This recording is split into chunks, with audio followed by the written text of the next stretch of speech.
Hey everyone, Peter Finch here, and today we are going to be talking about driving and some simple tips that can help you add serious yardage to your game.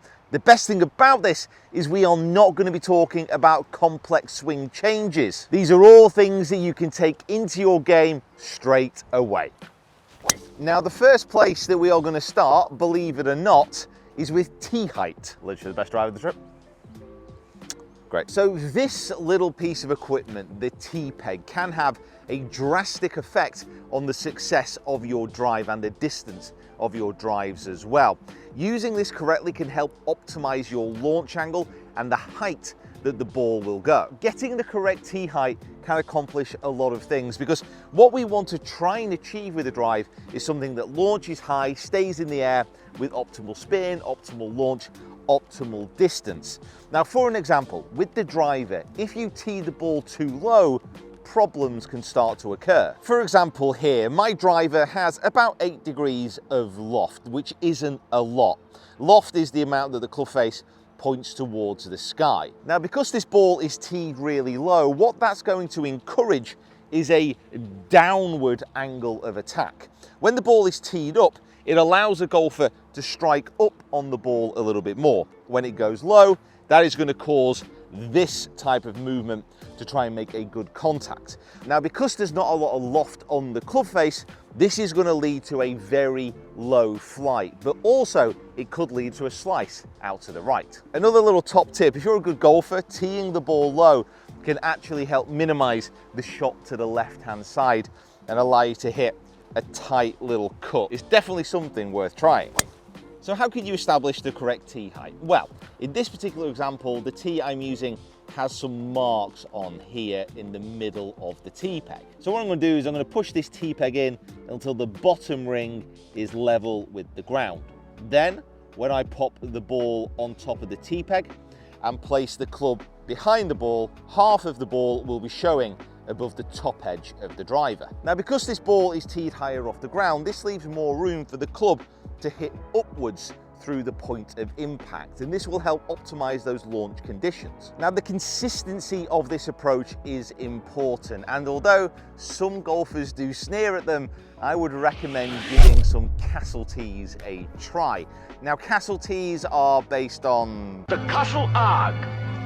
Our quest is at an end. It's pretty simple how it works. The bottom edge of the castle hits the ground and you can't push it into the ground any lower. It just gives a consistent height. And it's worth experimenting around with what tee height is going to work for you. Whack. As a very, very rough rule, the higher that you tee the ball, the more up you'll be able to hit it into the air. Now, to practice this action of hitting up on the ball, there's a nice little drill that you can do, but we also need to make sure that our setup is correct. Again, a very simple way to maximize launch. So I'm going to put my tee peg in the ground here again to the bottom ring. Now, from a face-on perspective, I want this ball at the front of my stance. So what I'm going to do is I'm going to start with my feet pointing at the tee.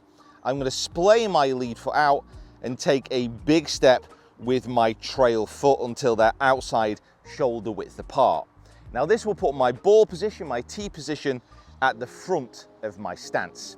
So with this drill, very simply, what I want to try and do is have a nice full backswing, keep the tempo nice and smooth. I don't want to rush this swing, and I'm going to try and just clip this tee peg out of the ground by hitting the very top of it. Now, this is a great drill to control low point and to practice striking up on the golf ball.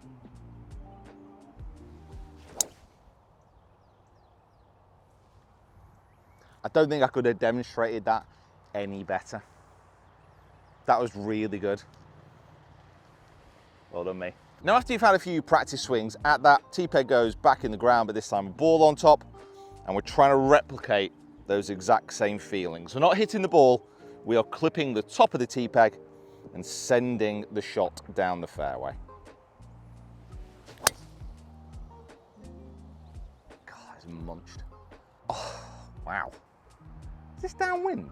So there you have it. This very simple adjustment and making sure that your setup is correct with ball position can lead to big changes in driver distance. It might not seem a lot, but remember tee height, just how important that is, because it will dictate what you can do with the club moving through impact. So guys, hopefully you have enjoyed this video. Make sure that you save it for the next time you go to the driving range. And if you want to continue your swing quest, check out these videos here.